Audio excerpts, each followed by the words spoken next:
I'm Joel Elliott. I'm in Huntsville, Alabama. Hopefully my connection holds long enough that we can have this show. This is called A Conversation. Medical professional over in Italy is going to join me. We're going to talk about the topic of what it means to be cluster B. What we were going to... Okay, so the show, The Conversation, for the people who have never seen it before and happened upon it and are like, what the hell's happening? We are going to talk about mental health topics. The first episode we talked about mirroring. I almost made a second episode, but then I got very ill. I had to get checked out in the hospital. And the episode that I made before getting checked out in the hospital, Eloisa, it didn't make a lot of sense. I mean, it made sense. You know, I was coherent. But, I decided let's make this the Cluster B conversation. Let's make that episode 2 and just get rid of that one that I made before the hospital because I was so sick that show didn't work out. Eloisa, so Cluster B is the middle section of a 3-cluster system of categorizing personality disorders. That's what we're trying to describe to people so that they are more familiar with it. In the DSM, the Diagnostic and Statistical Manual of Mental Disorders. That's how you classify people that are struggling mentally. The DSM handles personality disorders in a particular way, and that's Cluster A, Cluster B, and Cluster C. I'll review A and C, and then you tell us about Cluster B, and then we'll kind of discuss. Cluster A are the odd eccentric types, like schizotypal. People that, you can look at them and you're like, hey, that's kind of a crazy guy. Like, people have described me as schizotypal before, but we're not going to go into the individual types. Basically, A are the weirdo group, where it's kind of clear something's going on, and, they're kind of apart from society. Cluster C, that's more of the withdrawn group. That's like the obsessive-compulsive disorders. The antisocial behavior is in Cluster C. It's like people that have removed themselves, like psychopathy and sociopathy, or sociopathy, however you want to pronounce that. That's Cluster C. But Cluster B, that one is a world of fun. Fun in quotation marks. And I'd like you to tell us about that, Eloisa. Yes, well, in considering individuals who create the most damage to social and personal relationships, well, the players, the manipulators, the controllers, well, they are Cluster B. Cluster B are the manipulators. But, yeah, the Cluster B spectrum has many features, and among them there is a manipulative way of behaving and treating other people. But it's not always conscious. It's sometimes it's just a mechanism of defense that you use. Okay, and so you have the highest manipulators that are antisocial people, and then you have the borderline, the histrionic, that are manipulators, but in a weaker way, in more of a reflexive way, like it's like the way that when you have an itch on your arm because there's a rash, you scratch that rash, even though you know you're hurting yourself by scratching that rash. It's just this reflex that you scratch the rash.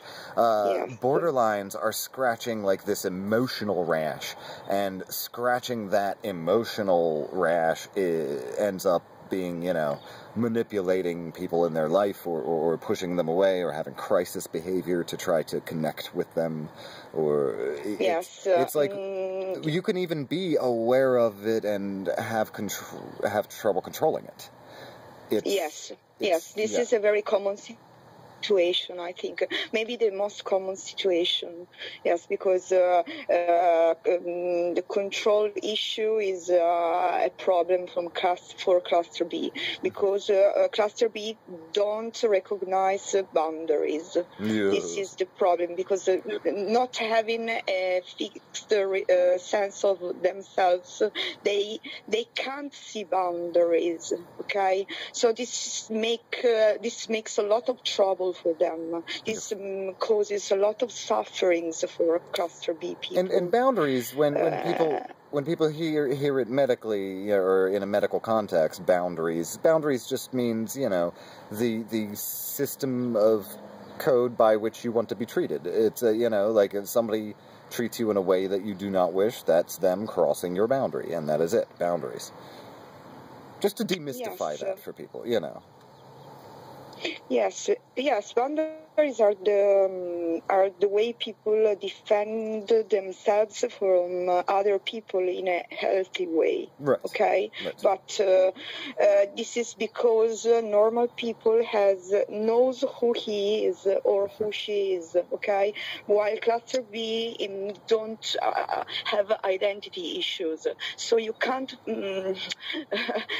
believe that people who don't know themselves can catch boundaries because their identities fly away. Okay, right.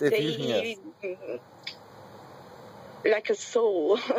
Right, like a hot air balloon. Our sense of self just kind of floats and drifts off each day, each hour, and it's difficult to say you have to treat me a certain way to anyone, because it's like, well, who is me? You know, like what way do I want to be treated? Because I don't really know, because I don't know who I am.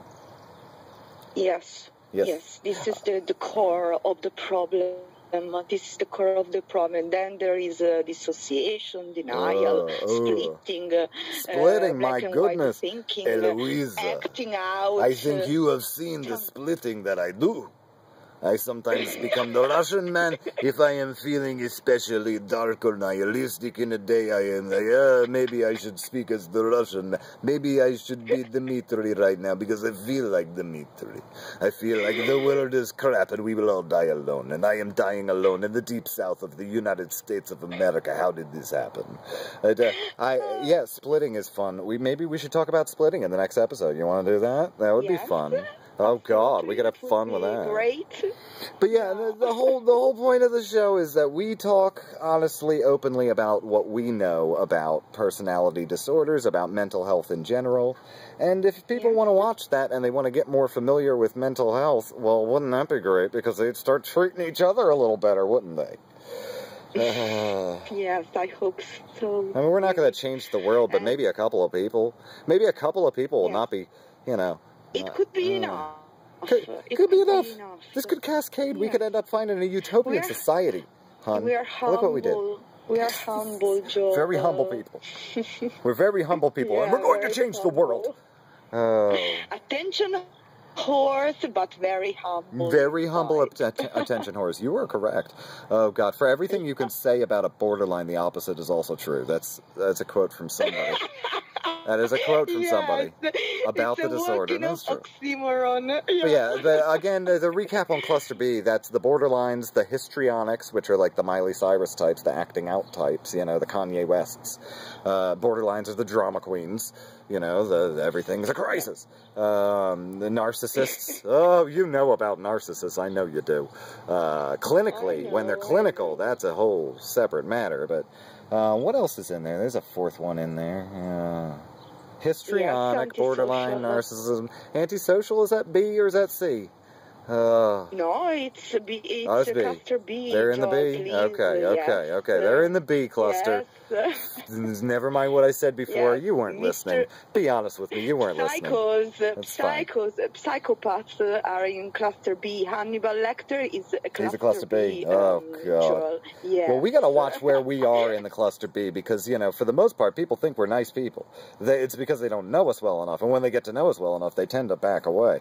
But, I mean, we're the altruistic ones. We try to be good. Yes, they tend to back away, but they see the movies about psychopaths. Yeah. They love drama queens, and so what's the point? The Orphan is the worst one. It's like people. They're like, oh look, this one's got borderline personality disorder, and she just murdered like 30 people. That's not what it's like. Some of them do harm people, and I'm not going to tell you the stories. I've got stories, but we're not going to talk about them. Some borderlines are scary. You know, I've dealt with a few. But they're not all, like, maniacs. They really aren't, you know? They're just weird, challenging people to know. So, you know, you got a borderline in your life, they're going to be a challenge, by definition. Yeah, it's going to be a roller coaster. It will. So much fun. So much fun. It can be very rewarding, but it will be very taxing. It's like getting a job at that DVD processing plant in Huntsville, Alabama, you know? It's like, oh my God. I have to okay, I gotta do this one action 10,000 times over the next 10 hours. This sounds horrible, but at the end of it, you feel like you did something. You didn't. You haven't. But you feel like you did something. So that's what a relationship with a borderline is like. It's very challenging. Very challenging. So next episode, we'll talk about splitting. And that'll be fun. Okay. Yeah. It's a conversation with Eloisa and Joel, some bum in the Deep South.